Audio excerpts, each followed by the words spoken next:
Sure. Hi, everybody. My name is Sam Taylor. I am the MPO liaison in the Office of Transportation Planning for the Boston region, and I will be chairing this meeting today. So I guess let this serve as a call to order of the Boston region MPO's UPWP committee meeting. Um, so yes, as Olivia said, the notice of non-discrimination. You are invited to participate in our transportation planning process, regardless of your race, color, national origin, including limited English proficiency, religion, creed, gender, ancestry, ethnicity, disability, age, sex, sexual orientation, gender identity or expression, veteran status, or background.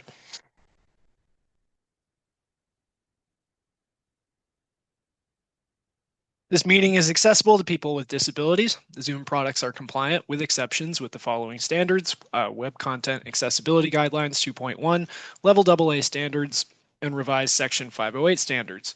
If you require any additional accommodations in order to participate fully in this meeting, or if you have any technical difficulties, please contact Ibu Qureshi, MPO staff at iquraishi@ctps.org or at 857-702-3695 or via the chat box. All participants will join the meeting with muted microphones. Please rename yourself to include your first name, last name, and affiliation. After the roll call, board members may mute and unmute themselves. Always remain muted unless actively speaking. To participate in the discussion, please select the raise hand function. Find this by clicking either on the participants button at the bottom of the screen, and a window will pop up with a raised hand button at the bottom, or the reactions button in the toolbar. The chair will then call on participants. Please raise your hand via Zoom if you would like to use an AI note taker during this meeting. If you're on the phone, you can use *9 to raise your hand.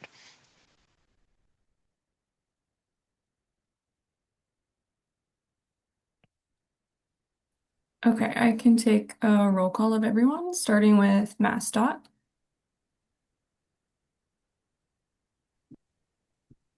Sam, did you say something? MassDOT here. Oh, okay. Um, City of Newton. Good afternoon, David Kosis representing our new mayor, Mark Laredo, and the city of Newton. Inner Core Committee, City of Somerville. Good afternoon, Tom Bent, City of Somerville, representing our new mayor, Jake Wilson. Metro West Regional Collaborative, City of Framingham. Dennis Giambetti, representing Old Mayor Charles Siski. Metropolitan Area Planning Council. Afternoon, Travis Pollock, representing Metropolitan Area Planning Council. MBTA Advisory Board.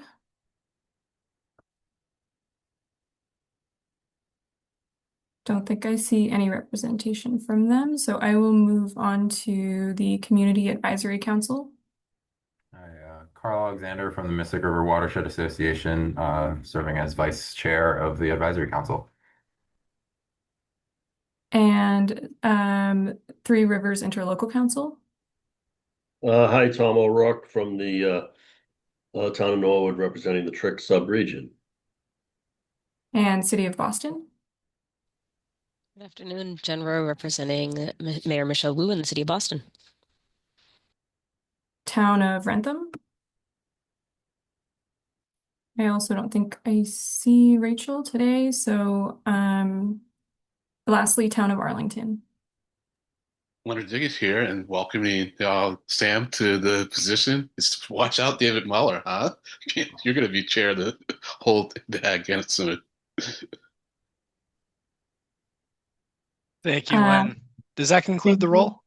Actually, I think I just saw Hannah join. Hi, Hannah, representing MBTA Advisory Board. So with that, the roll is complete. Thank you.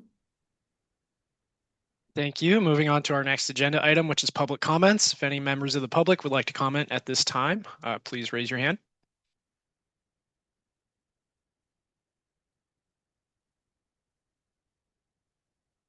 Seeing and hearing none, we can move on to the next agenda item, which is the approval of the November 20th meeting minutes. Any questions or comments before we take a vote? Seeing and hearing none. Olivia, please call the roll. Actually, first we need a motion and a second. Would someone like to make a motion? Yep, Tom Bent, I'll make the motion to accept the meeting minutes of November 20th, 2025. Someone like to second? I'll second the motion. Leonard Diggins, Arlington. Thanks, Len. No problem. Thanks, Len. Olivia, please call the roll.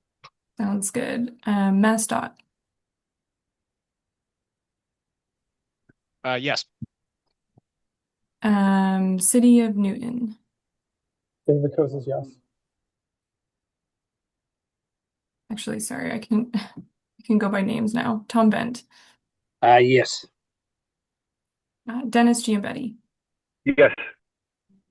Travis Pollock. Yes. Hannah Switlikowski. Yes. Carl Alexander. Yes.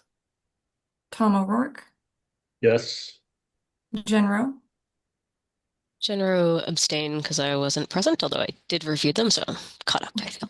Thank you for clearing them. And Len Diggins. Yes. Okay, those minutes are approved. Thank you. Great. Moving on to our next agenda item, which is a discussion on the Transportation Impact Mitigation Program. And actually, before Lauren gets into her presentation, I just wanted to briefly intro the meeting today to explain what we'll be doing and talking about today. So this meeting will follow a similar format to the previous meeting we had in November. Today, we're taking another opportunity to engage this group with some of the ongoing work that we will be programming into our UPWP. So first, we'll be hearing from Lauren, who manages our Transportation Impact Mitigation Program. And Lauren will be discussing the MPO's upcoming Regional Vulnerability Assessment. So you'll have the chance to learn a little bit about that project. We have some questions prepared for this group, and you'll also be welcome to ask any additional questions or provide any suggestions about this upcoming project that we have. And the second half of the meeting, we will be discussing some recently completed MAPC work that Travis and Eric will be highlighting for the group today.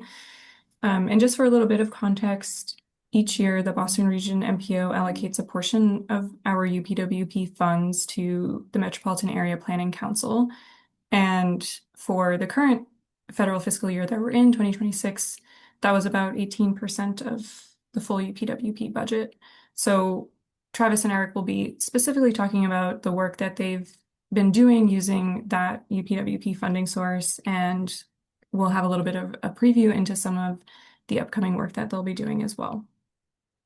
So with that brief intro from me, I'm happy to pass it on to Lauren. Thanks. Thank you, Olivia. Hi, everybody. My name is Lauren McGee, and I'm the MPO's Transportation and Environmental Planner. Next slide, please. And next slide. And so my work includes managing the MPO's Transportation Impact Mitigation Program, which supports the MPO's efforts to evaluate and address risks of natural hazards that may impact the regional transportation system, including climate resilience and air quality initiatives. Currently, the programmatic work includes a pilot study to map evacuation routes in the North Shore Task Force subregion, a pilot study, excuse me, Pilot 2 study, air quality monitoring of MPO-funded projects, and a regional vulnerability assessment, which this presentation will primarily focus on. Next slide, please.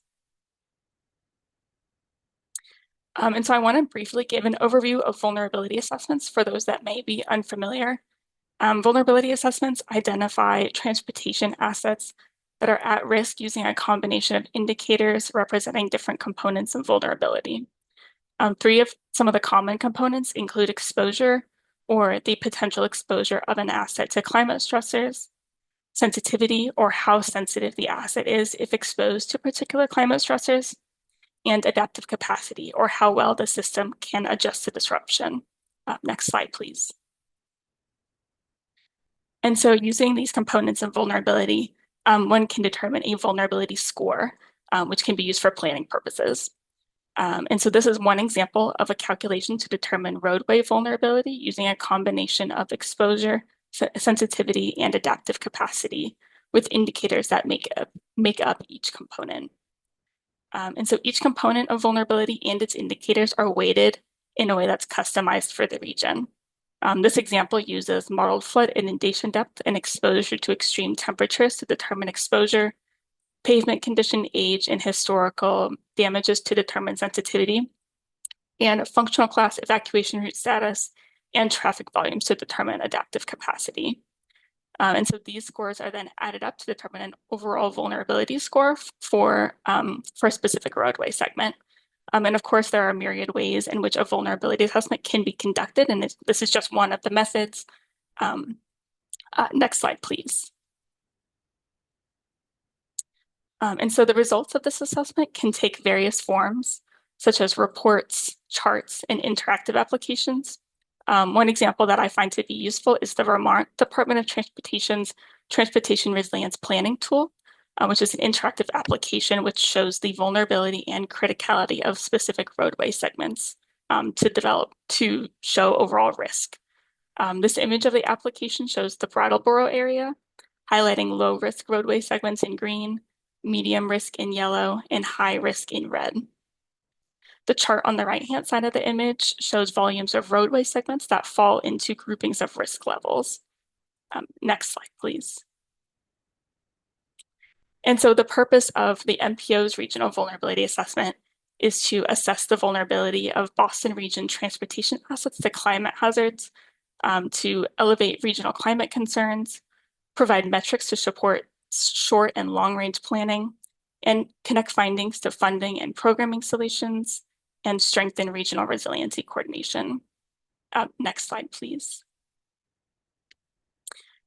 And the scope of the vulnerability assessment includes reviewing existing vulnerability and climate assessments to identify different methodologies, public engagement strategies, and work that has already been completed in the Boston region, engaging directly with stakeholders, including municipal staff, state and regional agencies, and community-based organizations to identify the essential components of the framework, exploring tools, data, and methodologies to develop an asset-level framework to assess vulnerability, identifying vulnerable transportation assets to prioritize transportation projects for funding, and coordinating with stakeholders and peer agencies on results. Next slide, please. And so currently, MPO staff have completed a literature review, selected the assessment components, and created a preliminary stakeholder engagement plan. Next slide, please. Work that is in progress includes a review of vulnerability assessment tools, coordination with peer agencies, selecting hazards of interest, and creating a data inventory. Next slide, please. And upcoming work on this project includes determining the vulnerability calculation, determining hazard and asset pairings, conducting stakeholder engagement, conducting the analysis, determining the outcomes, and compiling a report or another end product. Next slide, please. And so during the literature review of this project, MPO staff reviewed vulnerability assessments and resiliency improvement plans from several other state DOTs and MPOs, specifically looking at engagement strategies, frameworks and tools used, asset types assessed, and climate hazards considered. Some of the most common engagement strategies included interviews, workshops, committees, working groups, surveys, and focus groups. And these were mainly targeted at stakeholders, but some incorporated public engagement as well. And so this literature review largely informed our preliminary stakeholder engagement plan, which includes an initial survey for relevant municipal staff to understand which asset types are most important to include, which climate hazards are the most important to include and are being felt the most by communities, and to gauge interest in participating in small focus groups. After receiving responses, MPO staff plan to conduct geographically diverse focus groups with those who expressed interest. Next slide, please. And in our effort to review various vulnerability assessment tools that exist, MPO staff began looking at the Federal Highway Administration's Vulnerability Assessment Scoring Tool, or VAST, which is an Excel-based tool that identifies system-level gaps using indicators and converting data to assign vulnerability scores to transportation assets. This tool has a few advantages, including that it's publicly available, it can be adjusted to incorporate specific indicators and data sets, and has distinct subcomponents that consider the age of an asset and its historical performance, for example. However, this tool is somewhat dated at 10 years old, and it would require significant staff time to catalog all the permutations of assets and climate stressors. In addition, the tool does not incorporate equity considerations. Next slide, please. And so finally, I have some discussion questions that I would love to get feedback on, but I'm also happy to answer any additional questions that you may have. And so first, what climate hazards such as flooding, extreme heat, or wildfire and/or transportation asset types, such as bridges, culverts, and roadways, would you like to see assessed? And I will turn it back to the chair to facilitate the discussion. Thank you. Thank you, Lauren. Would anybody like to share some feedback or ask a question?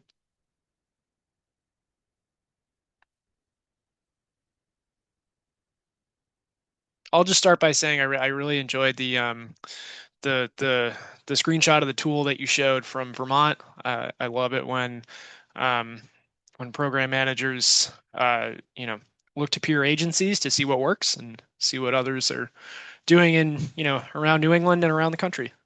Tom. Thank you. Thank you, Sam. Yeah, I agree with that too. I think it's always good to not reinvent the wheel if you don't have to, see what others have done before us. And then my question is, a lot of communities have done these municipal vulnerability plans. I've been involved in a few out in our region here. Do you work with them, or is that all part of the data gathering that you're doing? That is, so we don't work with municipalities directly on developing their vulnerability plans. If for example, a hazard mitigation plan or an MVP report, something like that. I think MAPC is more involved in that. However, that is one of the resources that we're really looking to collect data on, like what assets are vulnerable and what climate hazard types are most, affecting municipalities the most. So I think that will be be a vital resource. Yeah. Okay, yeah, that's what I meant. Sort of tapping into what's already been done. Yeah. Right, exactly. All right, thank you. Thank you.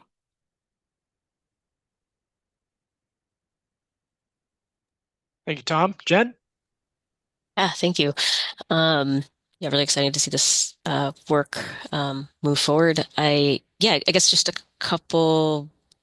One baseline question is just there was an example of this in for roadways in particular, but I guess am I correct that you're looking at the transportation network writ large, including transit assets or shared use paths that may not be on the roadway?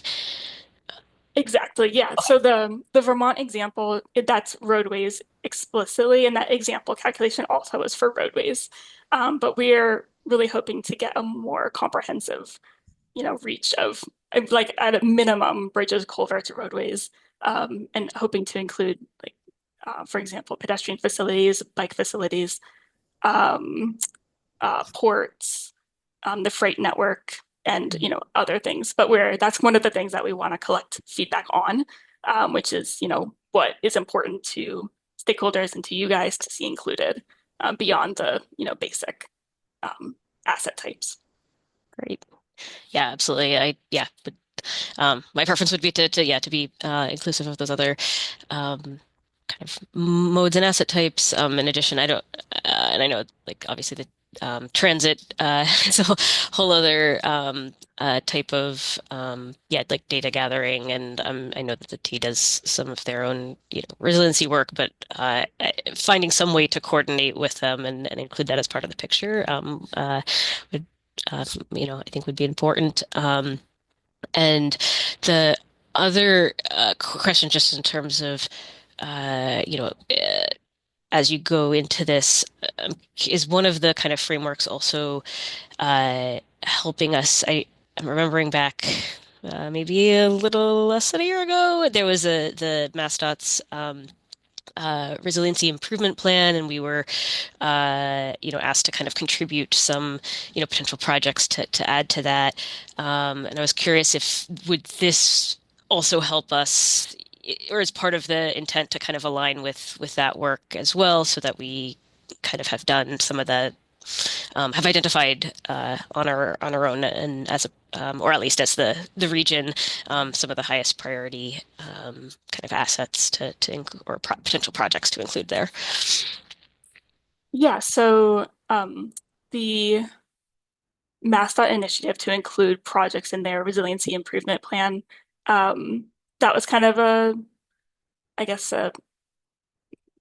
separate instance. However, this project, like ultimately, we want to use it in our own project prioritization, and ultimately it could be a component of our own resiliency improvement plan if that's something we have the resources and would like to pursue. But at a minimum, this will be in alignment with all of the MassDOT's resiliency improvement plan and other statewide plans. So yeah. Does that answer the question? Yeah, I think it does. Okay. I think after that effort, I was like, I wonder if there's something we can do to be, proactive about this. And this seems to be, one of those possible things. Thank you. Eric Barassa.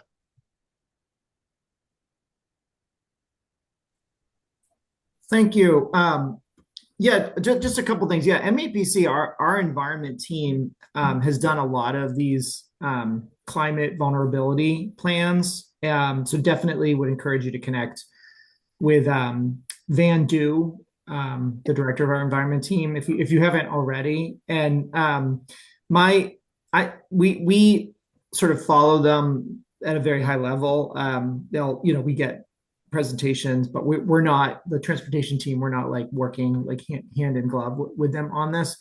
A lot of it tends to be like, identifying all the various, factors. There's mapping, things like that. I think where a lot of these plans lack is like, then what?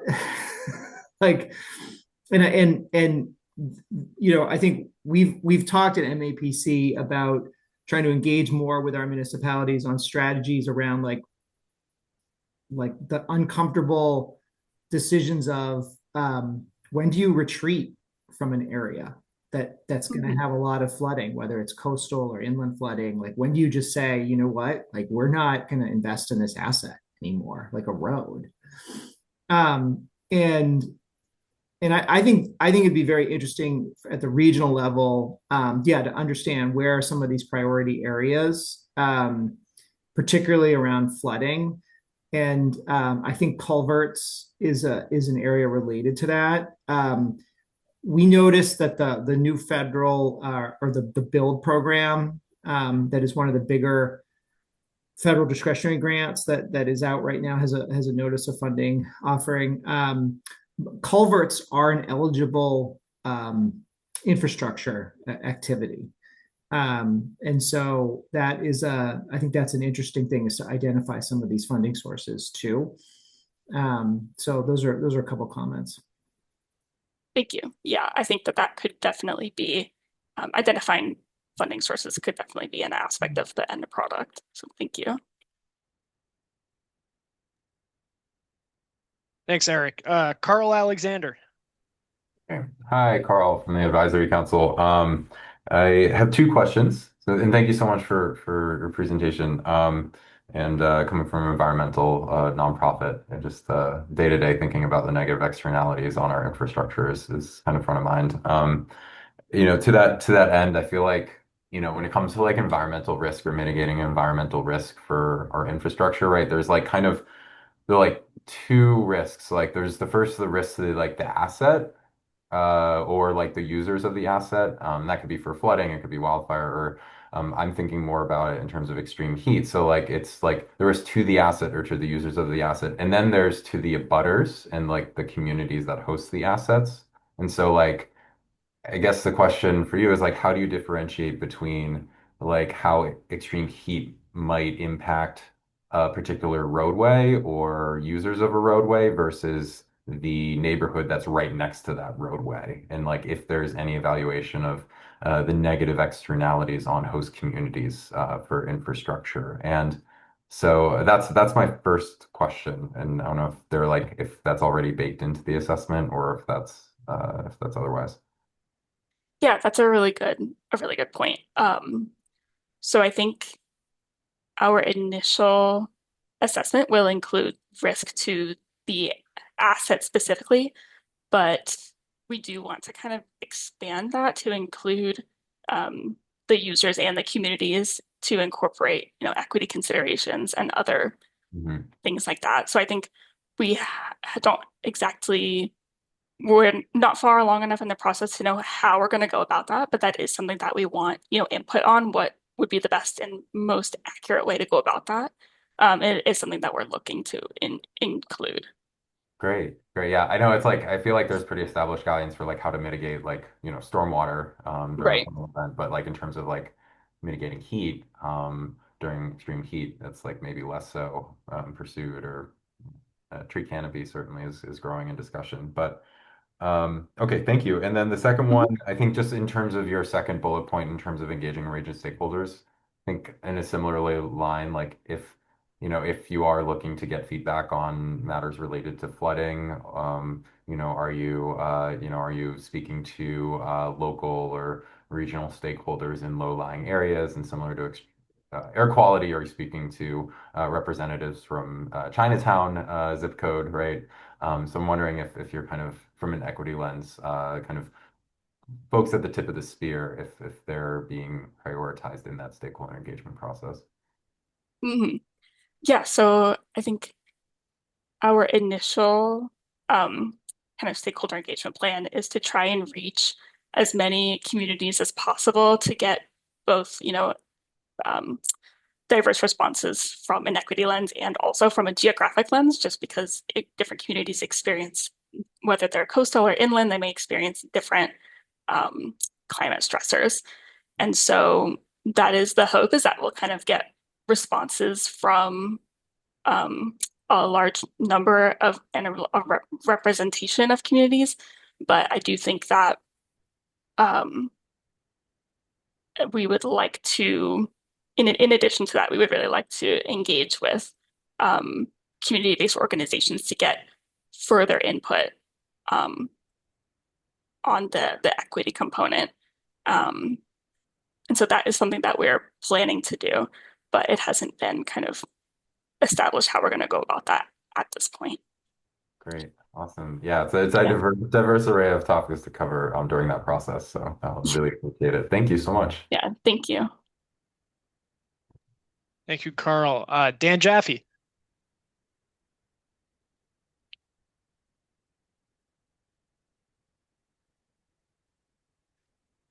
Dan Jaffe, did you have a question?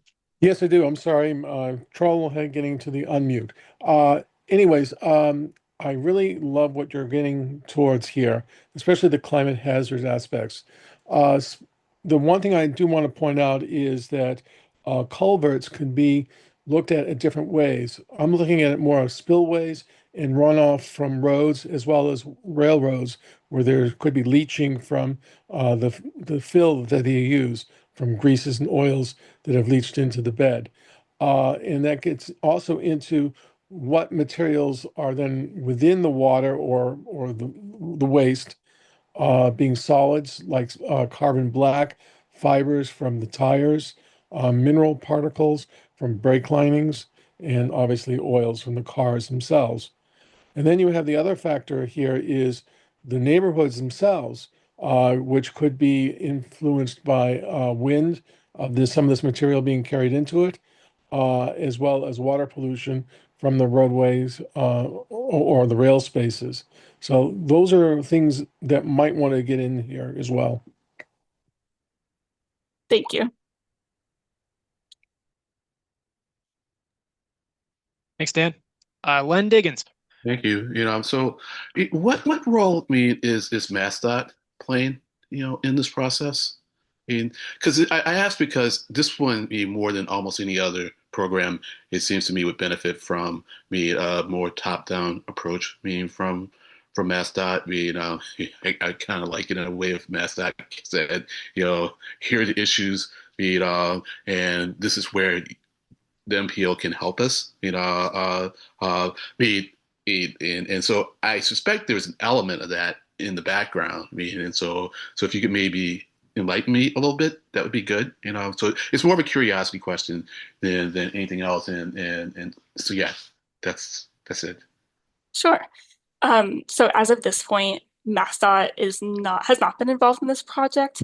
However, coordinating with them and ensuring that our assessment is in alignment with anything that they've already published or that is ongoing is going to be something that will be included in our when we get to the point of coordinating with peer agencies. Right, but MassDOT is doing something along these lines, right? So the state is looking at things on a more holistic state level, correct? I believe that they've published a resiliency improvement plan, but I'm not personally aware of anything further than that. So if Sam, Okay. if you have any information or anything like that, and if there is something that maybe we're not aware of that MassDOT is doing, we're happy to coordinate with them and ensure that both of our assessment, if they're doing an assessment as well, that it's in alignment. Yeah, Len, I guess I would point you to the range of tools on the mass.gov website, like the flood risk assessment and things like that. But in the meantime, I can circle back with you and pose your question to some of the folks on the sustainability team here in the Office of Transportation Planning. All right, and I guess another a little unrelated, but we're really looking at the projects that help with kind of long-term gradual effects, right? When it comes to the short-term shock things, that's all handled by MEMA, right? So like if I was concerned about freight, getting to supermarkets, extreme snow events, that would be more of a MEMA thing, right? We wouldn't be trying to design programs to help with that, right? So we're not creating plans or anything like that in relation to emergency preparedness. Right. Yeah. It's mainly just to assess the risk. Yeah. If that answers your question. Yeah, it does. I just wanted to make sure because that's kind of a concern, but at the same time, I feel that's not where we are. Meaning that that's not the purpose of this. When I think about the title, transportation mitigation, that is a more long-term thing. But once again, I'm just making sure that we're all not thinking someone else is dealing with something and then find out when something happens, like, oh, no one was dealing with that, and I know that's not a concern I should really be terribly losing sleep over because I just know the people here, are very smart, and have thought about things that I'm just thinking about 10 times. So, all right, that's it. Thanks. Thanks, Len. Thank you, Len. Dan, I see your hand up. Did you have something else to add, or was it just still up from last time? Sorry, forgot to turn it off. Gotcha. Thank you. Yeah, Lauren, I think we've done a good job organically covering the discussion questions that you had prepared, but one, I guess, that we didn't touch on as much, what types of end products would be most helpful for stakeholders? Did anyone in this committee have thoughts on that? Yes, Len. Yes, I love dashboards, but I'll tell you, sometimes I really want to get at the spreadsheet or the database behind the dashboard, because the dashboard almost by definition limits the views that you get. But if I can get access to the data itself, then I can slice and dice however I want in order to get whatever insights I would like. And so to the extent that you provide data, just try to provide it in the rawest way. One of the ways that you make it accessible as raw as possible. I know there's security concerns also often, but we can lock things down, and so that's it. Thanks. Thank you. Thanks, Len. Eric Brasa. I do think ultimately this work would be most helpful to understand for the last bullet point here around how does this help us inform projects. So like, for example, I think this is still on the tip, although I don't know if we took it off or not. It might still be on there. There's this project in Ipswich at the end of Argilla Road leading to Crane Beach. It's a very climate vulnerable area. I know we discussed some of it when we programmed it on the tip. I feel like at that time there's no, like, it was just noted that it's climate vulnerable, but it's like, well, what does that mean? Is it like the most climate vulnerable place in the state? Is it like what, like having some understanding of that, like what is a lot of the way that this data is identified is it's in like the, it's a 1% chance a year of flooding. I'm like, what does that mean? I just think for a lot of folks around the MPO table, it's hard to understand what some of that data really means. And I think the experience in Vermont is interesting because they've spent a lot of money on infrastructure that was completely destroyed by those rain events that happened a couple of years ago. And my sense is they're really trying to figure this out in Vermont because they don't want to just reconstruct things and have them destroyed again. So I feel like that would be helpful if there was some way for the MPO to know how vulnerable is a roadway project, and if it is really vulnerable, what are the things that are being done to mitigate that, and are they good enough? Thank you. Yeah, that's really helpful insight. Yes. Jen Rowe. Yeah, thank you. Jumping on to Eric's comment there, which I agree with 100%. I appreciated in the Vision Zero work how you had identified the kind of highest crash corridors in the region, and then at the sub-regional level, and then at the municipal level. And so I think, yeah, to the point of like understanding, like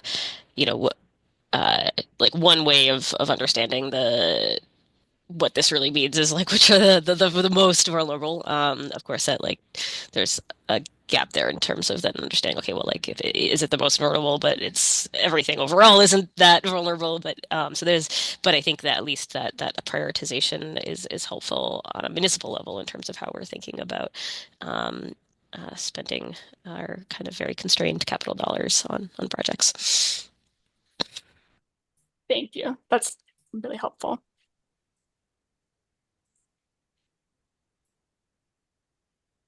Yes, I think at the end of the day, yeah, it's how can this work inform better planning? So,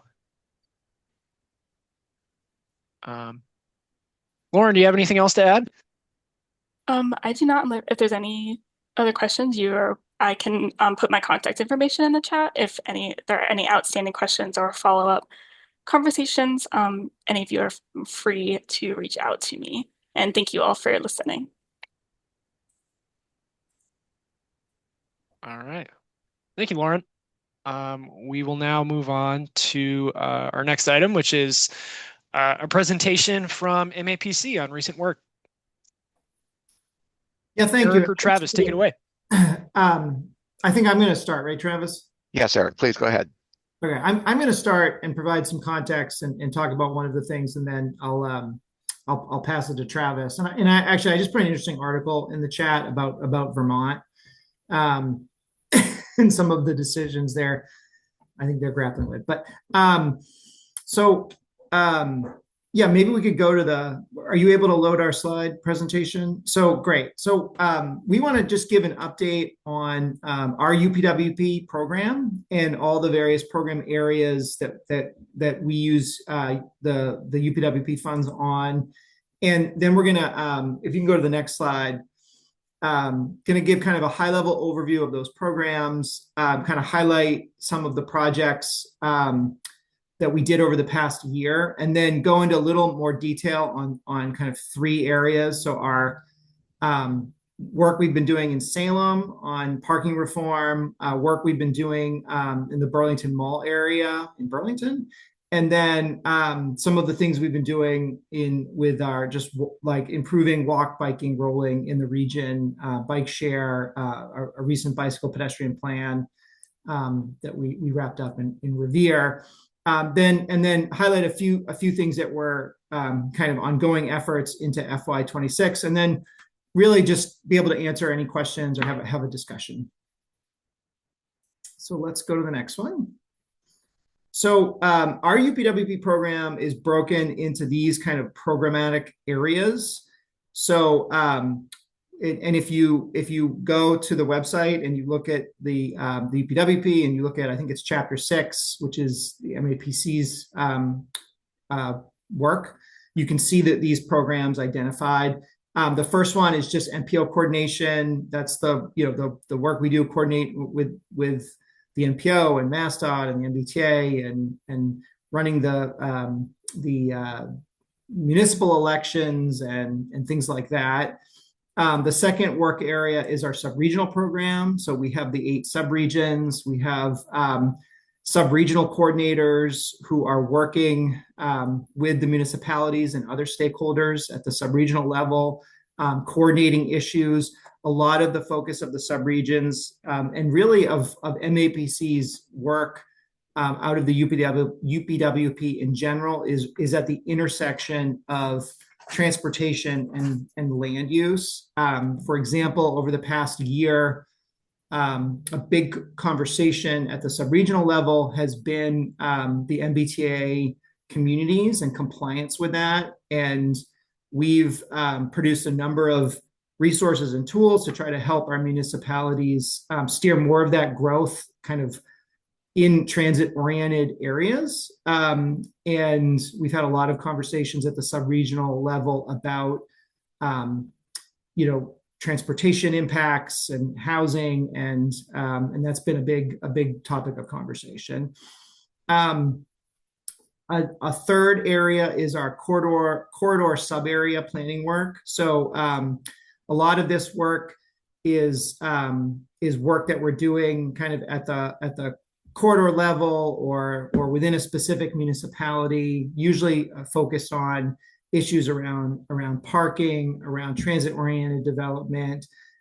We've done some work supporting the MBTA with bus network redesign and bus priority lanes in those municipalities.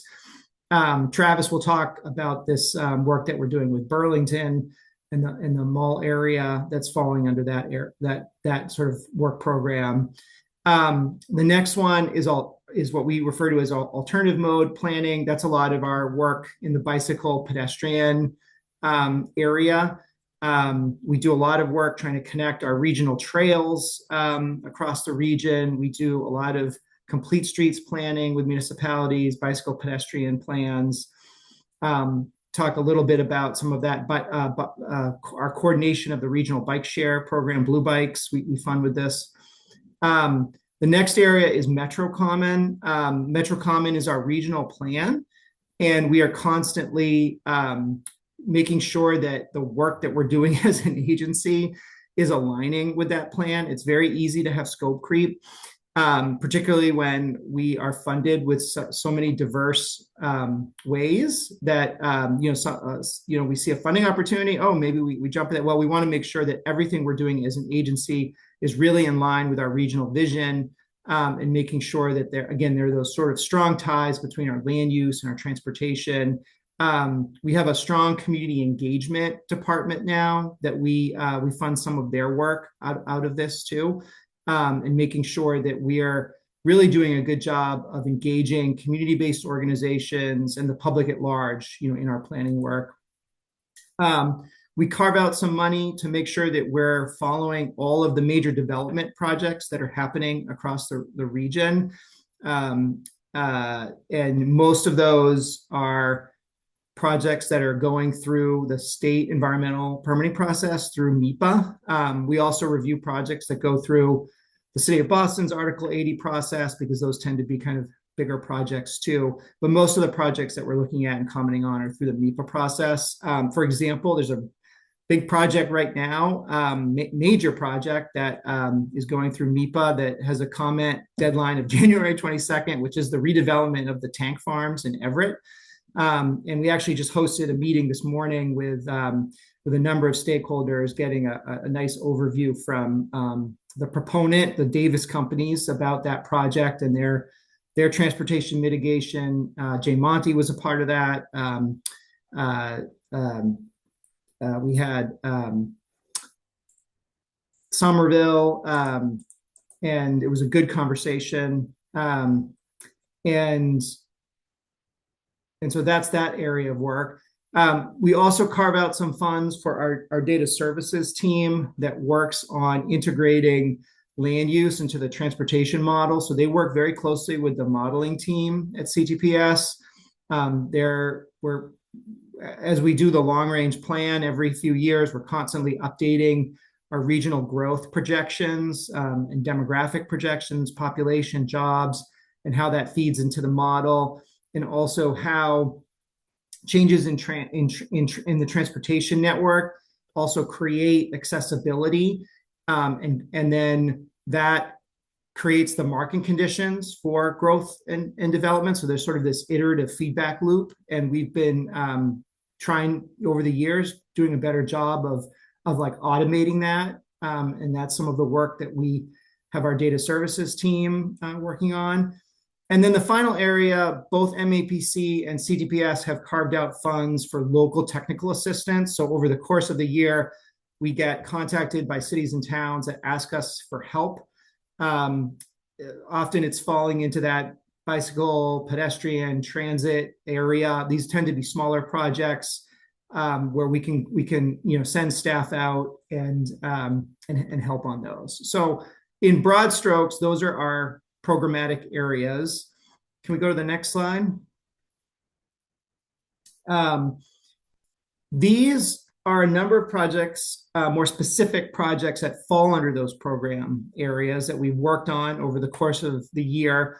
The highlighted ones are ones that we want to talk a little bit about, but happy to either talk more offline about any of these with anyone, or even at the end of this presentation, happy to talk about something if something catches your eye. But we're going to give a little more in depth on the work that we've been doing in Chelsea and Everett to advance some type of a high quality shared use path that can connect the Chelsea Greenway with the Northern Strand Trail. That work is actually, the technical work is being funded by the Mass Gaming Commission. Another area, just identifying trail gaps in the region and how we're working to close those. Want to talk a little bit about, just highlight the completion of the Revere bicycle and pedestrian plan that we helped the city of Revere with. The Burlington Mall Road Mobility Action Plan. We're going to give a little bit of detail on that. Talk about blue bikes. There are kind of two major things that we've been doing over the course of the year. One is helping all the municipalities that own the blue bike system to do another procurement for an operator, because the contracts are expiring in the spring. And then another area is that we help the municipalities get this congestion relief grant, and we've been working to basically stand that grant up and prepare for that.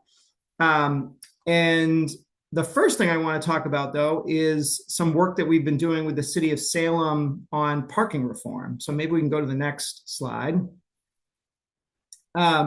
So I think many of you know MAPC over the past decade plus we've done a lot of research into the impact that overbuilding parking has on land use, particularly when it's residential parking. We have a body of work called Perfect Fit Parking. And Travis, maybe you can put the link in the chat to our website there with all of our research. And the challenge with overbuilding parking is that when you have very high requirements at the local level for parking spaces, it really limits the amount of housing that can be produced. It also limits other things like open space.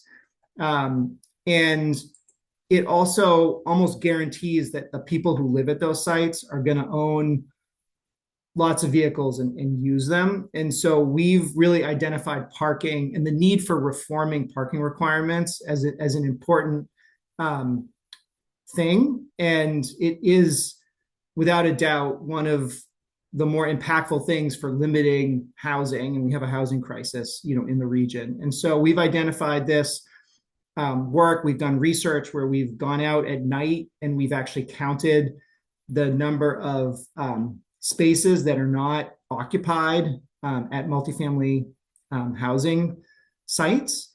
And the city of Salem reached out to us because they were very interested in reforming their parking requirements, which were, like many of our municipalities, they were adopted in the 1960s, and they haven't been changed since. And so Salem had a very outdated, 1.5 spaces per unit, not based on really anything, not based on data, just a number.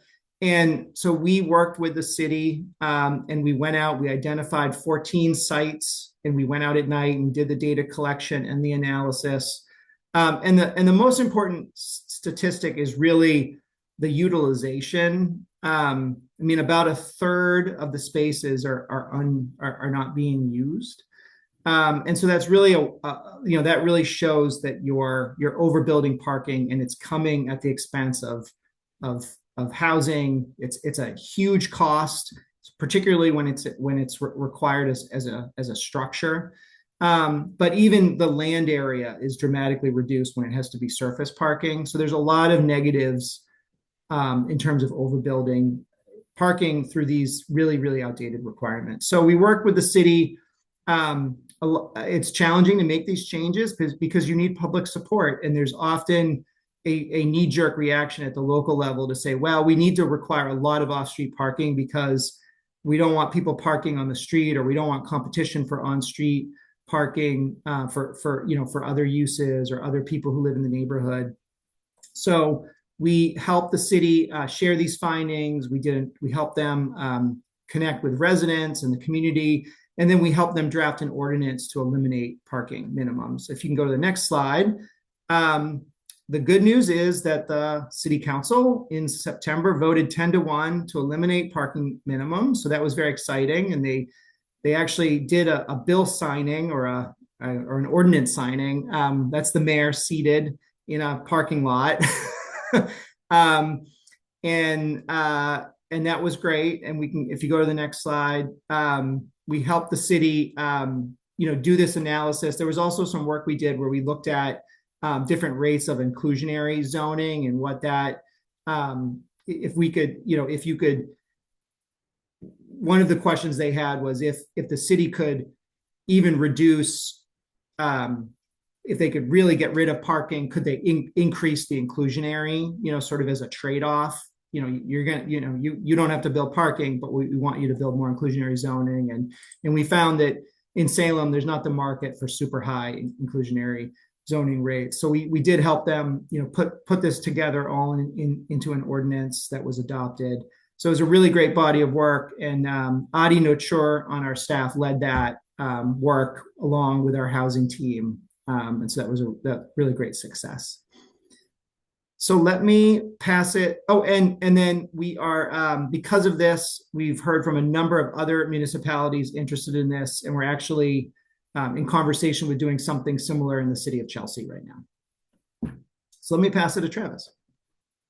Yeah, thanks, Eric. And I want to also give a shout out to Audie and the team for the work that he's been doing on this. And I put in the chat the link to the Perfect Fit parking work that we've been doing really for a number of years now, and it has continued to just build on that work we've done. And I love it that we can share this out to our communities, and then they can use it and they can share back what their results are. If you go to the next slide, we'll switch over to what we call the Burlington Mall Area Mobility Action Plan. And this is a technical assistance that we did with the town. They came to us in I think late 24 and 2025, looking for assistance to create what they called a mobility action plan to support the zoning changes that were happening around Burlington Mall. So I think many of you are probably familiar with Burlington Mall around 128. It's actually, it's a very successful mall. I mean, that's not always the case, certain in areas, but the town is definitely looking forward to how can this area redevelop to make sure it stays relevant and continues to be a successful piece of their tax base. So the zoning changes really are a few things. One is as it transitions from being like retail only to more mixed use to allow residential. And then there also have form-based codes that the town has adopted to really make the area more walkable and promote a mix of uses and support transit. And then also, and the other things that are happening in the area is that there is the MBTA Communities Act and the 3A rezoning in the area, not at the mall, but further up around Mall Road, Middlesex Turnpike as well. So with all that changing happening around the mall area, Middlesex Turnpike, they turned to us and said, we really want a plan to really put together all the transportation components that are happening to create a plan. And we end up calling it what we call the Park Once Plan, because there's not a lot of transit service in the area. And so it's not going to be something where there's going to be like something that's going to be happening like around a T-stop. But they said, well, they're probably going to park here, or maybe they live here and they already parked. But how can we create a way so that they don't have to drive to go just to the next block over when they want to grab lunch, or if they want to do something at our neighborhood parks or anything like that. So that's what we ended up really working around. And eventually the plan was adopted by the select board late last year. And the great thing is that there's already some aspects of it that are being implemented because the town has a MassDOT grant to start some of the work on some shared use paths and working on the complete streets in the area. If we could go to the next slide really quick, it shows the aspects of the plan that were adopted. And just some things to point out I think that are important here is that one we learned is that it was important when talking with the neighborhood, with the people in the transportation committee, that they said, this is really great to support new development, but we want to make sure that all of this connects to our existing neighborhood so that everyone can take advantage of some of the great things that are happening as this area redevelops. We want to be able to just leave our car at the house and be able to then walk and bike to places and get to our amenities. And then I think that really helped create some local support for it. And then I think the other thing we point out is that this is not anything that we're doing was really new. It was just that the town had a lot of disparate plans that all had transportation components, but there was no one transportation plan that really put this all together so that the town could have something that they could use to work with the developers in the area to say, this is what we would like to see happen, to have more complete streets, to have trails that connect, to have better, safer crossings of our roadways, create more of a network in the area that really allows you to get from, let's say, Wegmans all the way down to the mall, or from the Dr. Pepper office complex, you could get over to the mall. So currently you cannot do that. If you're at the movie theater, you can't get over to the mall without going a long way around. So this was, I think, really important for us to do this. And I just love the fact that they're already working with the developers to make this happen. And I think the last thing I'll add is that although it's very locally focused in terms of this area of Burlington, there a lot of talk about how the trail network that will be built out as part of this plan could then connect to other regional trail work in Lexington and the next town over, all the way down to the Minuteman. And then how can this support the MBTA as it does its transit improvements and working with Lexpress as well. So with that, I'll go to the next. So that was work with Burlington. The next slide, we'll talk about the work we did. Next slide, please. In terms of working with the city of Chelsea and the city of Everett. Eric mentioned this in terms of what we call the Chelsea Everett Greenway connector. This came out of we recognize the area that's really changing and growing. And, Eric mentioned there's a lot of work going on in Everett with the tank farm that's really changing with the casino, with other things. And we have that area becoming really an area of jobs and activity. But there's not a lot of great pedestrian and bicycle connectivity in this area. And so what we worked with is we were able to leverage this money to get then UPWP money to get a Mass Gaming Commission grant to begin to do the planning to say, how can we best connect from the end of the Chelsea Greenway, which is on the right side of your screen there, or that star there, over to where the left side of the screen of this map, which is the Encore Casino and the Northern Strand Trail, and to the other pedestrian bridge that will eventually be built in other aspects of a ped bike network over there. And so what we did is we hired a consultant and worked with the cities of Chelsea and Everett, as well as the different community groups, to look at the different alternatives. And this map shows some of the alternatives. We actually looked at more than is shown on this map. We looked at other connections along Route 16. We looked at connections along the MBTA railroad right-of-way. So to say, like, how can we best overall create a bike ped network? I would say that, what we came up with was something that is really, we think like the next piece that's most feasible in the near term is to use the corridor along Beecham Street, which is already programmed through a partially connected completed MassDOT project and other MassDOT projects, and use that and then connect over from along the Chelsea side, maybe along like the rail right away for a portion of it, over to Spruce Street. And then the piece that's closer to the casino would be built out as the area like the Everett Docklands gets built, as the hotels and the casino expansion, and then the soccer stadium gets built. So that would be, we're showing lines in the map, but really that is something that I think would be determined as the redevelopment occurs. And so this has been a lot of fun to work with and to think about how we can connect the dots in this area. The great thing is that we were successful in getting a second Mass Gaming Commission grant to begin the design on the Chelsea side. So like I mentioned, you see there are already the MassDOT projects that are programmed in the area, and we have the tank farm area. So what we're concentrating on is the area that's not changing over right now, but which is really important, which is that Chelsea piece of the project, and that's what we're going to be working on next with the city of Chelsea. I guess I can stop, and I see Dan has his hand raised. I'm happy to answer a question. Yeah, we actually looked at this a little deeper from a Charlestown perspective. Excuse me, I'm still suffering the flu here.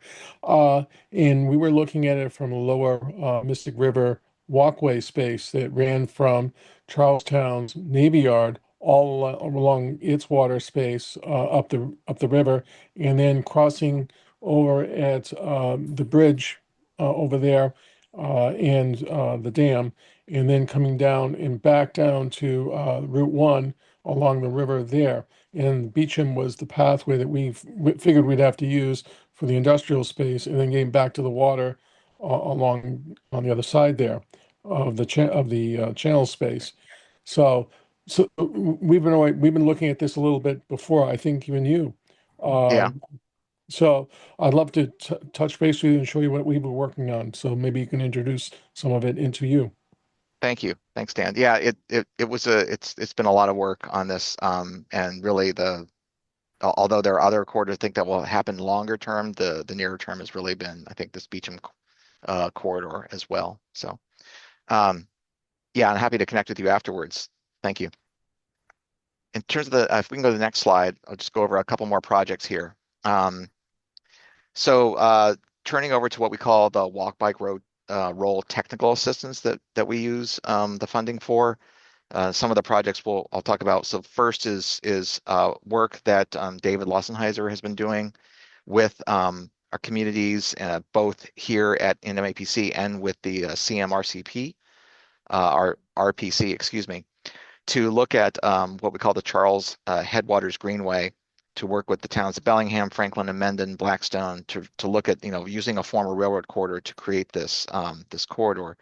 And I think what's really important about this work is, one is really working with the other communities and the other RPA, realizing that much of our work, obviously should and does cross the border. And it's been a really successful partnership working with them as well as the communities. And it really is that's important piece of continuing to build out what we call our landline network, which is our vision for a regional plan of, many miles of greenways and shared use paths that would really put nearly all of the residents in our region within about a half mile of a greenway and a trail.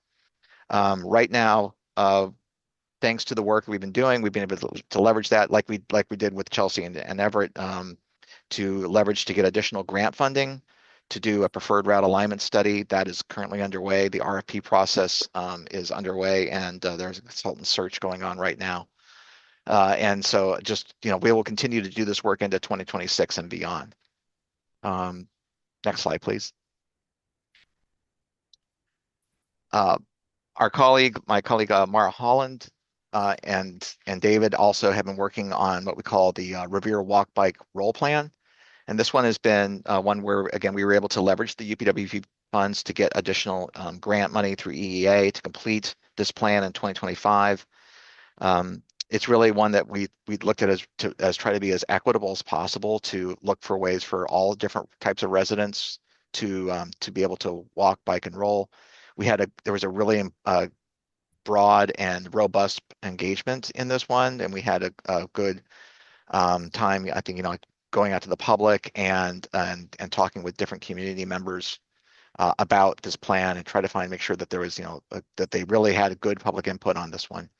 I think one of the things that's really important to point out for this one is, by building that relationships in the community, that's a way to then think about how then the first few projects can get built, by building that community support.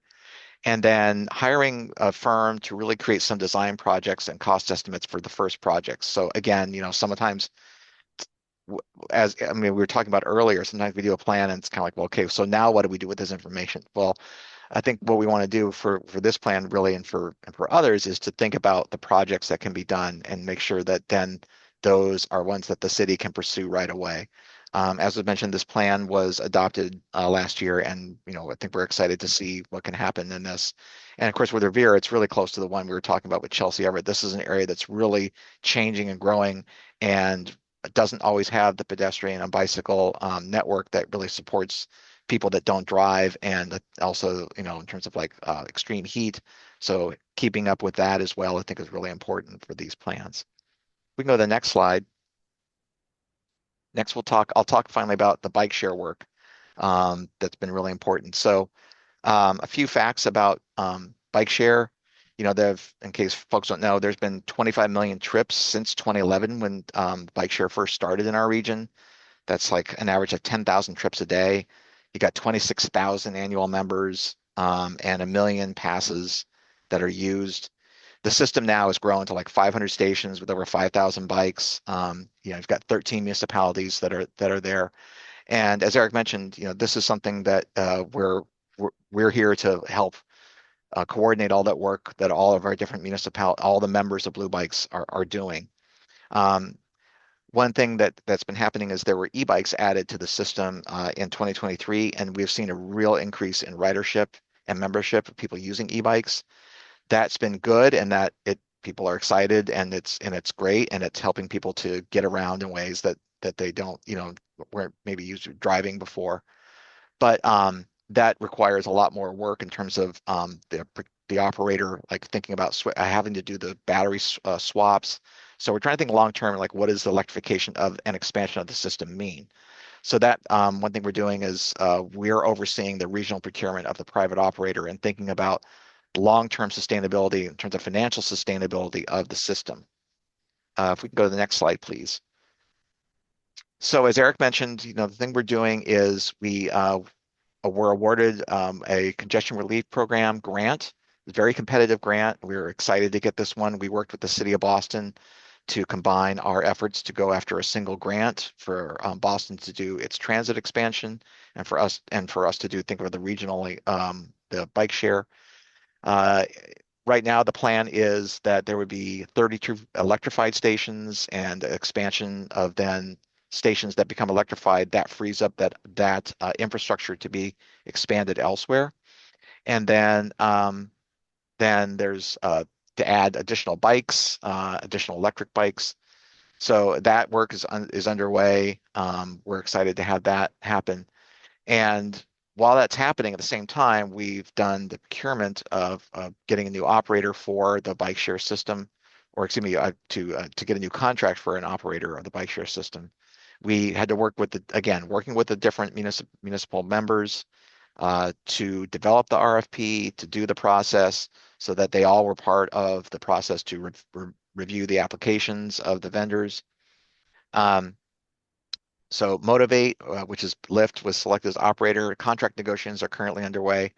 Again, one thing that we want to think about is how do we merge these two efforts together so that as the system continues to expand, we can work with the new operator to make sure it's a system that's equitable and sustainable for all. I think that that's going to be really important over the next few years for us as we work with the member municipalities on how we can continue to grow and work on the success of the Blue Bikes program. So next slide, and I think this is our last slide. Eric, I'm going to hand it back to you to talk about what we're doing in the coming year. Yeah, so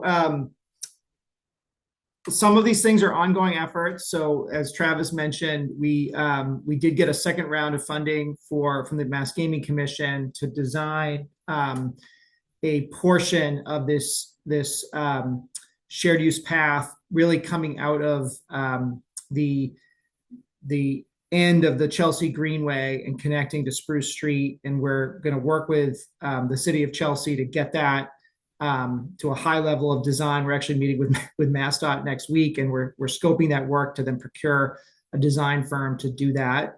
So that's exciting. We are going to advance this effort to implement that congestion relief grant and electrify and expand the Blue Bikes system. That's about $12 million, including the MassDOT match, which is really exciting, but that's going to be a ton of work to do that. We have to procure multiple consultants. We actually have to run all of the sites through the NEPA process, so it's very complicated, but that's going to be really exciting.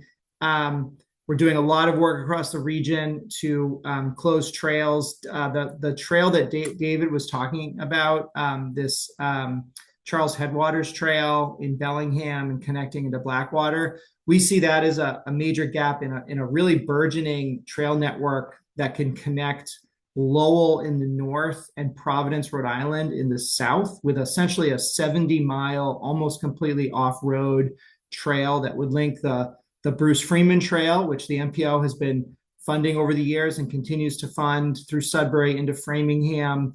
There's some gaps in Framingham as that trail could cross Route 9. And then there's some other gaps in southern Framingham, but then there's a section of trail in Holliston that exists. And so we see a real opportunity there to close those gaps, which is really exciting. We are moving forward an initiative over the course of the year, really focusing on all of the sort of the combined growth in Medford, Malden, and Everett, and trying to understand the sort of this gravity that is, I keep referring to it as a real gravity that is emerging in Everett around the Encore Casino. There's so much growth and development that is being planned there. The soccer stadium, it was just announced that there's some new hotels that are being planned there. The tank farm site is going to be massive. And so how do people in those neighboring communities connect to those, future sites and jobs without having to rely on an automobile? I think is going to be a big issue. It's exciting that Chelsea has reached out to us wanting to to also reform their local parking requirements. So that's something we'll be digging into and supporting them. We hear a lot at the sub-regional level around interests in improved suburban transit. And so there's a number of sub-regions where we're going to be doing some technical assistance supporting them.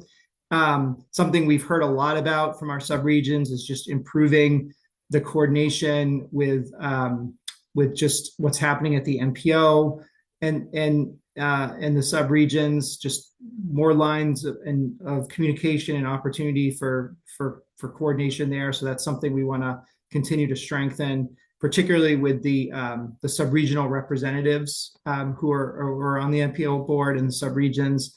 And we also have our Lower Mystic Regional Working Group, which is sort of related to this Malden River body of work, which was born out of the Encore Casino and looking at sort of the traffic impacts, really focused on the kind of the greater Sullivan Square area there. But we're going to continue to move that forward. And Jen, I feel like we need to have an offline conversation because we didn't have anyone from Boston come to our meeting today. We'll follow up with you separately on that one. But those are just a handful of things.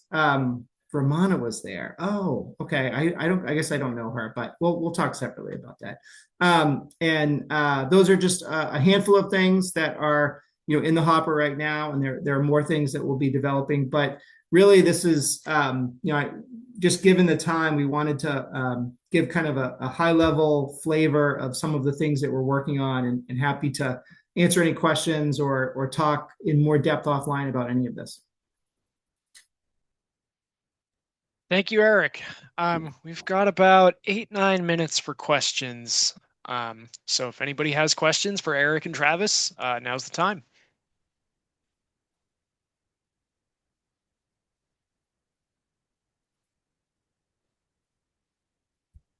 Guess I'll start with one. I thought the Burlington Mall Mobility Action Plan, that was really fascinating. Are there any other municipalities looking for this type of technical assistance in terms of improving mobility around these large retail locations? I don't, not specifically like in the last year or so. I think we've seen certainly when there is something happening in terms of like rezoning and redevelopment along a corridor, coming to us for technical assistance and thinking about holistically like the whole land, how to improve land use and zoning and combine that with transportation. But haven't had anything exactly like this in recent years. But Eric, is there anything else been recent that you can think of? Just for context, so Burlington, the focus of this work is that they wanted to, and they have now done this, they've rezoned the mall to allow housing in there.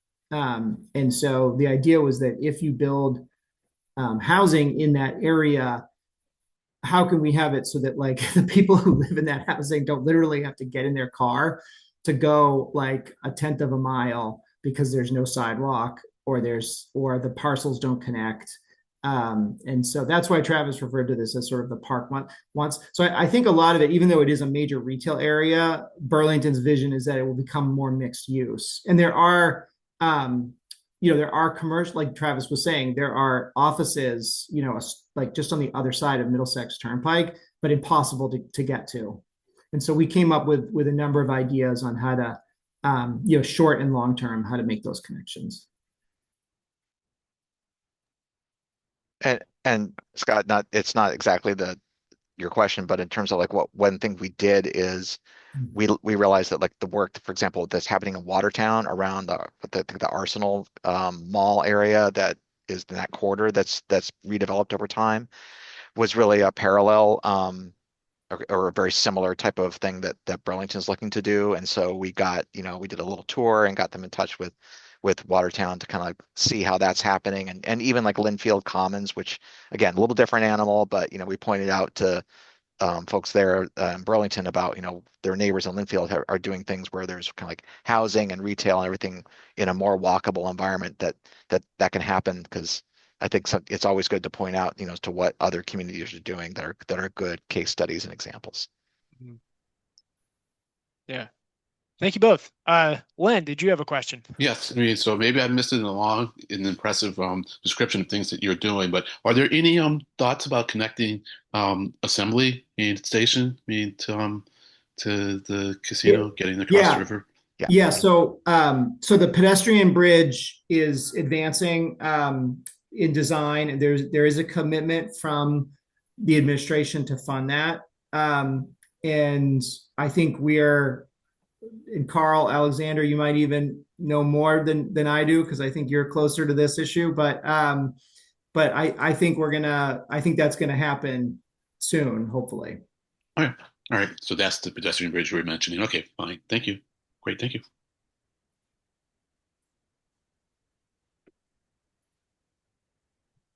Do we still have Carl? No? Oh, yeah. So sorry, is it the timeline for the bridge itself we're inquiring about? Yeah, Len asked, is that really happening or not? Yeah. Oh, yeah, definitely. Current plan, according to like the recent community meetings that were held at the end of last year, they're hoping to go reach 25% design milestone with all environmental permits in hand by the spring, so that they can do a design build bid for final design and construction. So they're hoping to break ground next fall, and the expected construction completion in 2029, of course, subject to change. And Mass DOT is the project manager. Thank you. Appreciate it. And then Dan Jaffe. Well, I would just add, if you've been following in the newspaper too, one of the things that has been or is being negotiated with, I think it's the soccer stadium, is to fund a head house that connects on that side of the Orange Line station, so that people can more easily exit the Orange Line station and not have to walk a far distance all the way around to get to that pedestrian bridge. So you could shave off a lot of time to just exit the station and then go across the river to access all those, the soccer stadium, the casino, everything that's happening on the other side. So the bridge is going to be closer to the south end of the station than the north end,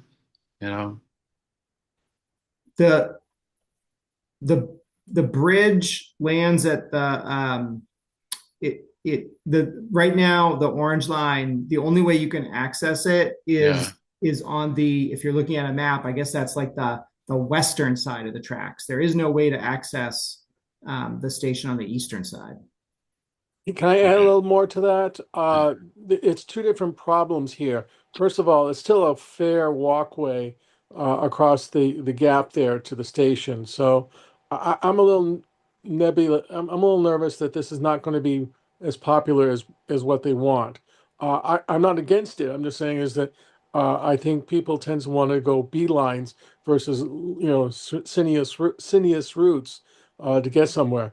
But the station will end up having, by the plan so far, is to have closer to the Mystic Valley Parkway, Mystic Ave street space, an entrance there on that side of things, so that it's a shorter distance to across the new bridge piece, which goes from Draw 7 Park underneath the current commuter rail bridge over to the land space there on the other side. So it's a good plan. Don't get me wrong. I like the idea of the bridge. I think it's going to be very important for connectivity. But I just don't know if that's the right answer for the stadium as they see it. And that gets to me with where I was heading towards here. And that is that ideally the Orange Line needs to go across the river parallel with this bridge. There is actually room to do this without interfering with the pedestrian walkway. So that is something that we need to really focus in on here. is getting more transit space over there, because otherwise Charlestown will be devastated by the amount of transit that's going to go through us on the surface street space, and that we can't support that. I want this stadium. Don't get me wrong. I want to see the development of more stuff on the Everett side. That doesn't bother me. It's getting there from the rest of the population, which is Boston and Westford, trying to get to it, and that's the key piece here. But right now, the concept is a busway down Rutherford, and we can't support that. That'd kill us, because the only pathway we have as a community to get across our community space is across Rutherford, and that includes getting in and out of the community, because we only have 3 egress points. We have City Square, we have the Gilmore Bridge, and Solomon Square, all which are on Rutherford Ave. So if Rutherford Ave gets trashed up with traffic, we can't get in or out, and that will happen because it's not a big enough corridor to support the massive load, even with buses through there. We Dan, calculated. excuse me, Dan. I appreciate your questions and comments today, but I do want to make sure that we get to Jen before we wrap, because we also have a little bit of housekeeping to get to by 2:30. Okay, so I'm sorry I drifted off. So the trail gaps is one thing I'd like to see that we get more of between Northern Strand and the GLX and the Central Rail Trail there. Parking is an issue long term for us, because we're too isolated, and that's going to create other problems on Rutherford Ave with too much cars. So we need to limit cars in our case. So those are the 2 points I just want to add. Thank you. Thank you, Jen. Yeah. Definitely don't need to, I know we're close to time, but I just at some point would be curious to hear a little bit more about how conversations developed from in relation to the perfect fit parking scope of work, and then there were conversations around the UPWP last year about the impact of parking supply on property values, and I think I seem to remember those kind of leading to a place where I was like, oh, like maybe this actually could be a scope of work that MAPC could conduct or use some of its funds for. So anyway, it was just something I thought was an interesting idea to be able to kind of make a case that to developers and the financiers of developers that parking isn't actually the best investment, rather than only relying on the municipal policy lever. I do remember that. I feel like we should maybe we can find a time to connect offline on that. I remember we talked a little bit with Julie about that internally, and I think we then got like these requests to work with like actionable, like with, and I think we sort of like went in that direction as opposed to like more of like the regional research piece. But I'm happy to have a follow up, Jen, and talk more about that. Thanks. Yeah. All right. Thank you, Eric. Thank you, Travis. That was a great presentation, great discussion. Yeah, sorry to overwhelm with so many things, but trying to cram a lot in. But again, we're happy to talk about any of this. If anyone wants to reach out to myself or Travis, we're happy to talk more offline about any of this. Wonderful. Thank you. Moving on to our next item, which is member items. Are there any member items today?